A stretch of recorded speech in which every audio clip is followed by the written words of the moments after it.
Hey everybody, this is Bill Harris, Product Manager for Telestream's Live Capture product line. For the next few minutes, I'll be demonstrating the new Live Schedule option for Live Capture. Okay, so what is Live Schedule?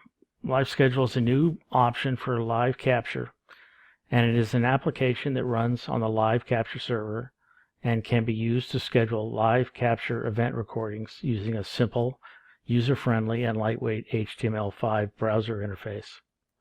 Events can be added to the schedule manually or by a robust API.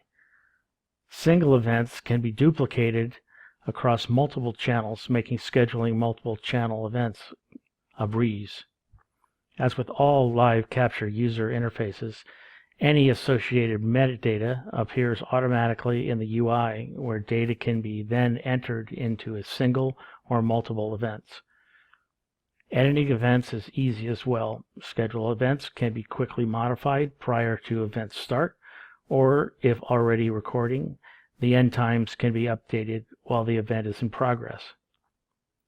The schedule interface allows an operator to view the status of current or past events, or look at upcoming events on a channel-by-channel basis, or for individual channel groups. So let's go take a look at the Live Schedule interface. Okay, let's take a couple minutes to go over the new Live Schedule interface. On the left-hand panel, you'll see channel groups, and inside each channel group could be one or more workflow. All that's defined in the Live Capture product, and it shows up here, so you can select which channel you'd like to capture from. And if you open up these, you'll see each one of the workflows. So I'm going to schedule using the schedule group channel group. So I'll enable that, and you can see now these 5 channels now show up on the main schedule. Each one tells you which SDI input's being used, or if it was an IP input, it would tell you the name of the IP input as well.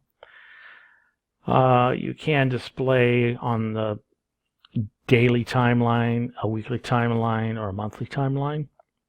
You got your time of day. You could jump to the time of day. Select a different output destination for each of the events. The default is whatever's in the workflow, but then you can choose which channel group to select from and the channel,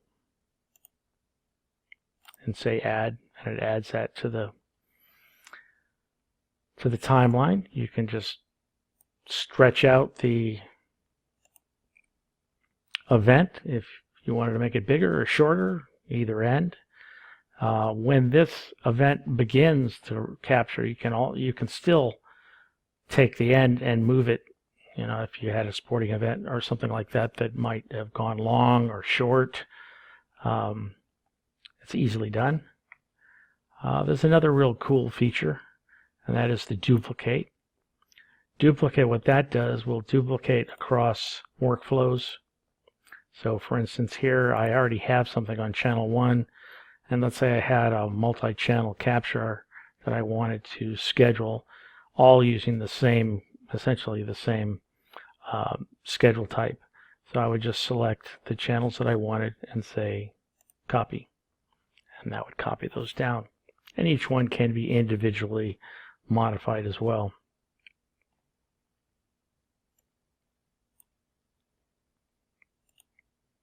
So as you can see, it's just as simple as drag and dropping as far as changing things up.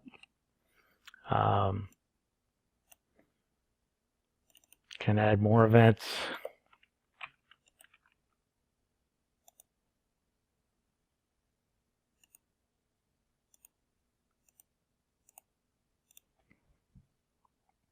So it's quite simple to use. It will also have user roles, so you can have users that only have access to certain channel groups. Users might have just the ability just to view. You can add metadata, So each channel will be able to enter metadata variables or labels. And you'll also be able to look at previous recordings. Also from this interface up here, I can add variables, and those variables will be applied to any scheduled event that's on the new interface. So that's about it. Quite simple to use. If you want more in-depth demo of the new schedule, let us know and we'll schedule an online meeting for you. Thanks for watching. For those who want a more in-depth look, arrange an online meeting where we can discuss your specific needs. I hope to hear from you soon.